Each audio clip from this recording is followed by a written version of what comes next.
البدع والأهواء، أهل البدع العقائدية وأهل البدع السياسية.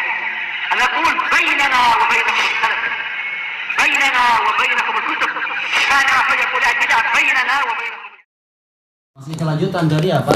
Hadis Abi Hurairah atau hadis Abi Sa'id Al-Khudri. Tentang apa itu? Kisah perjalanan Rasulullah dan para sahabat dalam perang Tabuk. Di mana setelah sekian hari, tentunya bukan sejak awal berangkat dari Madinah langsung mereka ingin nyembelih binatang-binatang tadi, tapi apa? Setelah perjalanan sekian lama. Makanya disebutkan oleh Imam Ibnul Qayyim rahimahullah di dalam kitab Zadul Ma'ad. Beliau mengatakan bahwasanya di dalam kisah ini ada keutamaan sahabat Nabi Muhammad SAW melebihi keutamaan ahli kitab. Yaitu apa? Orang-orang Bani Israel terutama adalah para sahabat Nabi Musa.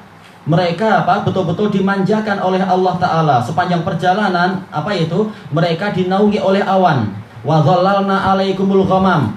Kami jadikan kalian itu senantiasa dinaungi oleh awan. Oh, ini Masya Allah, betul-betul karamah besar.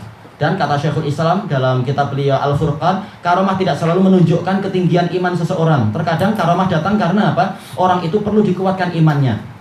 Makanya karamah di zaman tabi'in lebih banyak daripada zaman sahabat. Zaman atba'ut tabi'in lebih banyak daripada zaman tabi'in. Bukan karena mereka lebih kuat imannya dari sahabat, tapi apa? Sahabat nggak perlu keajaiban gitu-gitu. Mereka sudah iman dan yakin pada Allah. Tak perlu yang namanya itu. Dan mereka lebih suka kesempurnaan pahala karena sabar.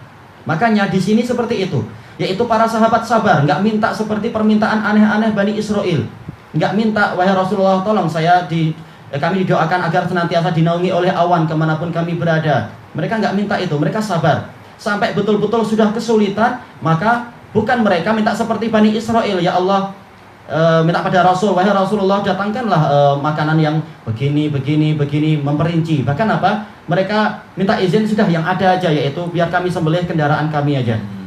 Tidak pula seperti apa Bani Israel dari kalangan pengikut Nabi Isa.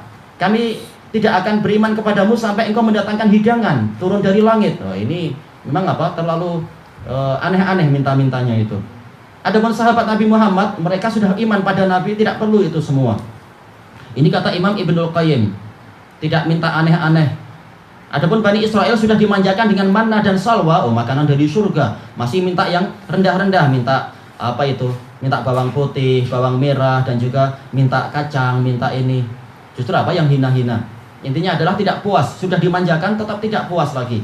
Adapun para sahabat, mereka seadanya seperti itu keadaan. Yang penting apa? Terus-menerus jihad menyertai Nabi. Inilah keutamaan para sahabat, tidak apa itu minta dimanjakan dengan karamah ini dan itu. Baik.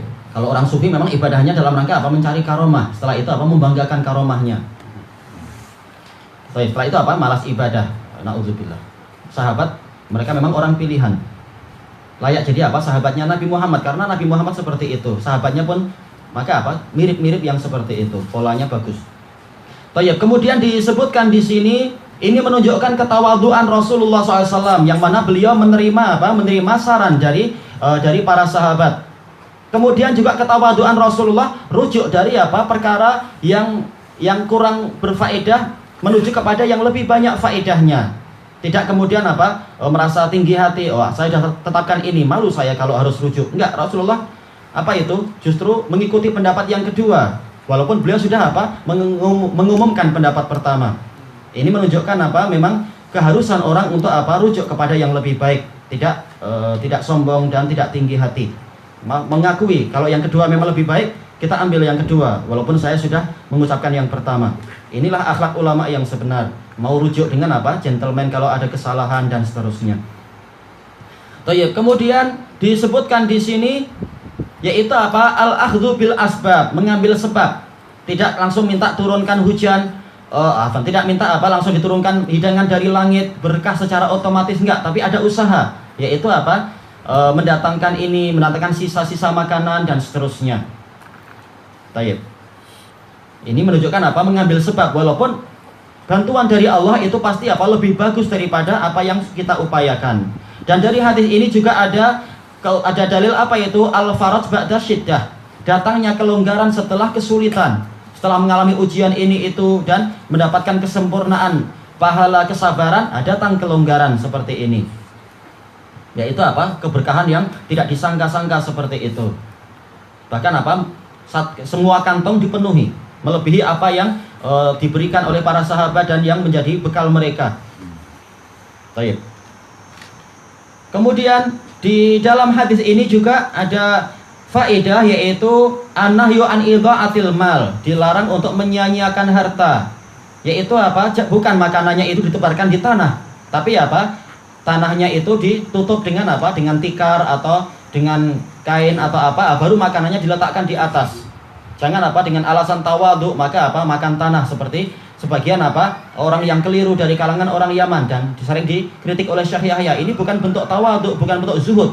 Kalau makanannya bercampur dengan tanah, tetap apa? Dijaga baik-baik sebagaimana Sayyidul Al-Mutawaddi'in dan juga apa? Sayyidul Zuhud Az-Zuhad, yaitu Rasulullah. Beliau makannya bukan langsung apa? Campur dengan tanah, tapi apa? Dikasih mungkin di atas pinggan barangkali, atau sohan, yaitu pinggan yang besar, atau di atas nitok, yaitu apa? Hamparan dan sebagainya, untuk menjaga jangan sampai makanan itu tersia-sia, dan juga apa? Jangan sampai nanti darar, timbul bahaya kalau masuk ke dalam perut. Tayyib. Kemudian hadis ini menunjukkan jawazus syiba, bolehnya kenyang, sebagaimana disebutkan oleh para pensyarah. Yaitu apa? Ini dalil ini untuk apa? Membatasi dalil yang lain kalau sahih tentang apa? Tidak layak manusia itu kenyang. Tapi apa? Sepertiga untuk makanan, sepertiga perutnya untuk minuman, sepertiga tempatnya untuk udara. Tapi apa? Boleh makan sampai kenyang. Terutama apa? Untuk menguatkan badan untuk berjalan fisabilillah dan seterusnya. Maka disebutkan di sini akalu hatta syabi'u, makan sampai kenyang. Walaupun apa? Terkadang atau seringkali Rasulullah sebelum betul-betul kenyang beliau sudah berhenti. Baik. Kemudian apa? Ini menunjukkan bahwasanya tauhidul rububiyah mengharuskan adanya tauhidul uluhiyah. Yaitu apa? Di sini Allah Ta'ala menampakkan ayat-ayat rububiyahnya, pengaturan yang luar biasa. Makanan yang sedikit diberkahi menjadi makanan yang sangat banyak. Ternyata dengan ini tidak kemudian orang jadi syirik. Bahkan apa? Rasulullah mengajarkan apa? Asyhadu alla ilaha illallah, saya bersaksi bahwasanya tiada sesembahan yang benar kecuali Allah. Jadi manakala orang melihat ayat rububiyah, harusnya dia semakin menguatkan uluhiyah, bukan malah kemudian apa? Berpaling pada yang lain. Oh, ini berkat siapa? Oh, berkat Anda ini. Anda wali, maka kami pun dapat berkah semacam ini. Bukan, tapi apa? Semuanya adalah dari Allah. Dan tidak pula Rasulullah menisbatkan itu pada dirinya, tapi apa? Syahadat la ilaha illallah. Tayyib. Dan juga apa? Beliau bersyahadat wa anni Rasulullah, yaitu apa? Beliau tidak akan disia-siakan oleh Allah. Doanya dikabulkan, permohonannya itu akan dipenuhi. Sebagaimana sabda Rasulullah kepada Umar ibn Khattab di dalam kisah apa itu? Perjanjian Hudaibiyah. Ya bin Khattab, inni Rasulullah wa la yudai anni Allah. Wahai Ibnu Khattab, aku adalah utusan Allah dan Allah nggak akan menyia-nyiakan aku. Yaitu jangan ada khawatir. Ini pasti adalah ketetapan yang betul. Karena aku utusan Dia, tidak mungkin aku disia-siakan. Kenapa? Karena Allah telah berjanji, inna lanansuru rusulana walladzina amanu fil hayatid dunya wa yauma yaqumul ashhad. Sesungguhnya kami pasti akan menolong para utusan kami dan orang-orang yang beriman pada hari tegaknya para saksi. Kataballahu la aghlibanna ana wa rusuli. Allah telah menetapkan bahwasanya pasti aku akan menang, demikian pula para utusanku. Manakala Rasulullah beliau memang adalah utusan Allah, maka Allah memberikan pertolongan seperti ini. Tapi kenapa tidak menolong sejak awal? Karena Allah Ta'ala ingin apa? Meninggikan derajat mereka, memperbanyak pahala mereka dengan ujian-ujian tadi. Karena Allah Ta'ala sebagaimana Allah mendatangkan ayat nusrah, Allah Ta'ala juga mendatangkan ayat ujian. Am hasibtum an tadkhulul jannata walamma ya'tikum mathalul ladzina khalau min qablikum. Apakah kalian menyangka kalian akan masuk surga sementara belum datang semisal apa yang datang kepada umat-umat sebelum kalian? Masadhumul ba'sa wa dharra'u wa zulzilu. Mereka tertimpa ba'sa, yaitu apa? Kekurangan harta, yaitu kemiskinan. Wa dharra, yaitu apa? Tertimpa berbagai macam penyakit di badan. Wa zulzilu, yaitu jiwanya diguncang. Ujiannya lengkap. Dari sisi apa? Harta, dari sisi fisikal dan dari sisi mental. Semuanya digoncangkan, semuanya diuji. Hatta yaqula rasulu walladzina ma'ah, sampai Rasul dan orang-orang yang bersamanya mengatakan, mata nasrullah, bilakah datangnya pertolongan Allah? Maka apa? Ala inna nasrallahi qarib. Ketahuilah sesungguhnya pertolongan Allah itu dekat. Taib. Jadi dekat, senang aja Allah menolong. Tapi apa? Allah ingin menguji dulu keimanan kita. Taib. Makanya Imam Ibnul Qayyim rahimahullah di dalam kitab Al-Fawaid beliau mengatakan, Allah tidak menguji hamba yang beriman untuk membinasakan dia, tetapi untuk apa? Untuk menguji keimanannya dan menambah pahala untuk dia. Kalau dia melewati itu semua, dia bersabar, maka berubahlah mihnah menjadi minhah, yaitu apa? Malapetaka akan berubah menjadi karunia. Taib. Ini adalah hasil dari apa? Dari ujian-ujian tadi. Makanya para sahabat tadi, mereka tidak dimanjakan oleh Allah seperti yang dialami Bani Israel. Tapi apa? Mereka diuji dengan kelaparan, kemiskinan, diuji dengan masalah keteguhan untuk berangkat di suasana yang sangat susah itu. Ketika mencapai puncak kesusahan yang betul-betul ketika itu mendatangkan kesulitan, maka Allah mendatangkan kemudahan. Inna ma'al usri yusra. Sesungguhnya kesulitan itu akan disertai oleh kemudahan. Saya ja'alullahu ba'da usri yusra. Allah akan mendatangkan setelah kesulitan itu kemudahan. Tayyib. Ini menunjukkan benarnya sabda Rasulullah SAW, wa'lam annan nasra ma'as sabr. Ketahuilah bahwasanya pertolongan itu menyertai kesabaran. Setelah terbukti para sahabat itu sabar dan mereka sudah mencapai tingkat darurah, maka datang pertolongan itu dengan melebihi dari apa yang mereka sangka-sangka. Tayyib. Seperti yang disebutkan dalam ayat tadi itu, setelah mencapai puncak kesulitan ternyata pertolongan itu sudah dekat. Tayyib. Makanya Imam Ibnu Rajab Al-Hambali di dalam kitab beliau Jami'ul Ulum wal Hikam ketika mensyarah hadis tadi, wa'lam anna nasra ma'as sabr wa annal faraja ma'al karb. Ketahuilah bahwasanya pertolongan itu menyertai kesulitan dan bahwasanya kelonggaran itu menyertai pertolongan itu menyertai kesabaran dan kelonggaran itu akan menyertai kesulitan besar. Beliau mengatakan ketika kesulitan itu sudah mencapai puncak, maka pertolongan akan datang. Tayyib. Agar orang tidak termanjakan dengan keadaan dan tidak pula dia bersandar pada diri sendiri. Yaitu buktinya ketika mengalami ini semua, tahulah mereka tenaga mereka tidak cukup, daya mereka tidak cukup, akal juga tidak cukup. Tiada yang tersisa kecuali bergantung pada Allah. Ketika orang betul-betul sudah berlepas diri dari yang selain Allah, datanglah pertolongan itu. Sebagaimana kata Ibnu Rajab dan yang lain-lain. Ketika betul-betul orang sudah yakin tidak ada yang mampu menolong kecuali Allah, maka ketika itulah datang pertolongan Allah. Hatta idza stai'asar rusulu wa dhannu annahum qad kudzibu ja'ahum nasruna. Sampai ketika para rasul itu sudah hampir putus asa. Istai'as itu bukan putus asa tapi hampir putus asa. Sebagian penerjemah keliru. Ketika rasul sudah putus asa, bukan, tapi istai'as itu hampir putus asa, kata Syekhul Islam. Karena rasul tidak pernah putus asa. Tidak pernah rasul itu buruk sangka pada Allah. Wa dhannu annahum qad kudzibu, dan mereka menyangka mereka itu dibohongi. Maksudnya adalah para pengikutnya yang menyangka dibohongi. Adapun Rasul pasti baik sangka pada Allah. Ketika sudah mencapai kesulitan yang sangat puncak sampai sebagian jiwa hampir guncang itu, datanglah ja'ahum nasruna. Datanglah kepada mereka pertolongan kami.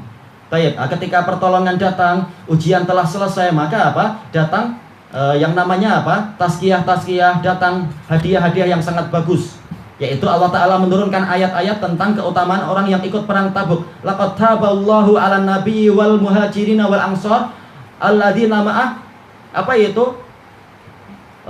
Allah telah menerima taubat untuk Nabi, memberikan taubat dan menerima taubat untuk Nabi dan muhajirin dan ansar yang mereka itu menyertai beliau fi sa'atil usrah, ketika di dalam suasana yang sulit.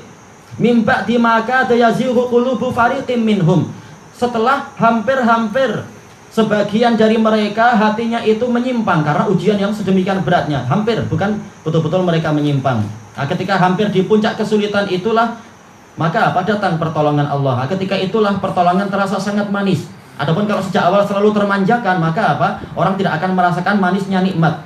Sebagaimana kata Ibnul Jauzi di dalam kitab Minhajus Sunnah, Minhajul Qasidin, mengatakan orang seringkali lupa terhadap nikmat udara kecuali setelah dia hampir tenggelam dalam air, baru dia tahu nikmatnya bernafas, nikmatnya udara. Tapi selama sekian jam dia nggak ingat nikmat yang namanya udara itu. Sebagaimana orang merasakan manisnya kekayaan setelah apa? Setelah jatuh miskin. Oh, dulu saya enak dapat ini, beli itu sesukanya. Nah, setelah miskin baru, oh ya selama ini Allah kasih rezeki yang banyak, tapi saya jarang untuk ingat Allah dan seterusnya. Tayyib. Inilah hikmah dari apa? Ujian, agar orang tahu betapa besarnya nikmat Allah itu. Tayyib. Kapan itu dia tahu? Ketika apa? Sudah mengalami susah, baru dia ketika datang pertolongan terasa betapa manisnya pertolongan tadi. Kalau termanjakan, orang akan apa? Akan meremehkan nikmat Allah. Baik. Kemudian sisi pendalilan yang diinginkan dalam hadis ini dan sebelumnya dan setelahnya adalah lafaz ini, yaitu apa? La yalqallaha bihima abdun ghairu syak. Tidaklah seorang hamba itu menjumpai Allah dengan dua kalimat syahadat ini tanpa dia merasa ragu, fayuhjaba anil jannah, lalu dia terhalangi dari surga. Berarti apa? Kalau di dalam hatinya ada keraguan, maka boleh jadi dia akan terhalangi dari surga sesuai dengan yang Allah inginkan. Yang penting adalah buktinya, bukan sekedar mengatakan, oh saya yakin Allah sesembahan. Tapi apa? Praktek sehari-harinya masih apa? Memakai tangkal-tangkal, masih memelihara apa itu korin-korin yang ditambahan. Sudah Allah kasih korin, masih cari korin yang lain lagi. Saka-saka dan sebagainya. Ini menunjukkan apa? Dia masih ragu akan penjagaan Allah, ragu akan hasil tawakal pada Allah, masih apa? Bersandar pada yang lain. Masih ragu bahwasanya Allah mengabulkan doa, sehingga apa? Bernadar untuk jin dan seterusnya. Taib. Ini menunjukkan apa? Dia masih ragu. Demikian pula sudut pandang yang kedua, yaitu apa? Orang yang membuat bid'ah. Berarti apa? Dia masih ragu tentang sempurnanya ajaran Nabi SAW. Masih membuat ini itu, bahkan apa? Mengoreksi ajaran ini. Oh, ajaran ini tidak layak untuk diterapkan sekarang. Kenapa? Itu ajaran zaman unta, sebelum orang kenal mikroskop, sebelum orang kenal teleskop dan seterusnya. Nah, ini berarti apa? Dia ragu akan kesempurnaan ajaran Nabi dan relevannya ajaran Nabi sampai hari kiamat. Ini berarti apa? Berarti apa? Dia masih ragu. Demikian pula dia ragu tentang apa? Allah sebagai pemegang syafaat seluruhnya, maka dia masih cari syafaat kepada orang-orang yang mati dan seterusnya. Berarti apa? Hakikatnya masih banyak orang-orang yang ragu tentang apa? Kebenaran la ilaha illallah Muhammadur Rasulullah. Walaupun dia mengucapkan itu, dia masih serba ragu. Yang betul adalah apa? Didik diri dengan apa? Tauhid yang benar, dengan sunnah yang benar, agar menjumpai Allah dengan di atas puncak apa? Puncak keyakinan. Sehingga nanti ketika mati, ketika di alam kubur, ketika dia diuji dan dengan kalimat yang sangat mantap sesuai dengan firman Allah Ta'ala, yusabbitullahu alladhina amanu bil qawli sabiti fil hayati dunya wa fil akhirah. Allah akan mengokohkan orang-orang yang beriman dengan perkataan yang kokoh di dunia dan di akhirat. Maka setelah dia menjawab dengan jawaban yang tepat, dengan jawaban yang mantap, maka para malaikat mengatakan apa itu? Alal yaqini hayaita wa alal yaqin wa ala al yaqini kemudian apa? Mutta wa ala dzalika buista insyaallah. Sebagaimana dalam riwayat yang lain yang sahih juga. Engkau hidup di atas keyakinan ini, dan engkau juga mati di atas keyakinan ini, dan engkau nanti dibangkitkan juga di atas keyakinan ini insyaallah. Adapun kalau dia sejak hidupnya memang kenyataannya seperti yang disebutkan yang tadi itu, maka dia ini yang nanti tidak akan mampu menjawab haha la adri. Sami'tun nasa yaquluna syai'an faqultu. Haha, saya tidak tahu. Saya mendengar orang mengucapkan sesuatu lalu saya ikuti itu saja. Maka malaikat mengatakan apa itu? Mengatakan ala syaki hayaita. Engkau hidup di atas keraguan, wa ala dzalika mutta, dan di atas itu pula engkau mati, wa ala dzalika buista insyaallah, dan di atas keraguan itu pula engkau nanti dibangkitkan insyaallah. Naudzubillah. Taib. Jadi yang penting adalah buktinya, bukan sekedar mengatakan oh saya yakin ini, yakin itu. Bukan sekedar apa talqin itu. Kalau ditanya siapa Rabbmu, oh Rabb saya Allah. Tapi buktinya apa? Dalam masalah rububiyah pun minta rezekinya pada selain Allah. Ini enggak yakin. Demikian pula masalah perlindungan, minta perlindungan pada yang lain. Demikian pula faktor-faktor yang banyak sekali. Ternyata apa? Bersandar pada yang lain. Berarti dia ragu tentang kalimat tadi. Maka enggak ada gunanya walaupun ditalqin 1000 kali, atau dia dibekali handphone sudah dilengkapi dengan apa itu juga kredit yang banyak, enggak ada faedahnya itu. Karena yang memperjalankan sekarang adalah amalnya, bukan apa? Bukan akalnya selama ini. Bukan hasil akalnya, bukan akal yang tersisa. Baik, ilahuna wallahu a'lam.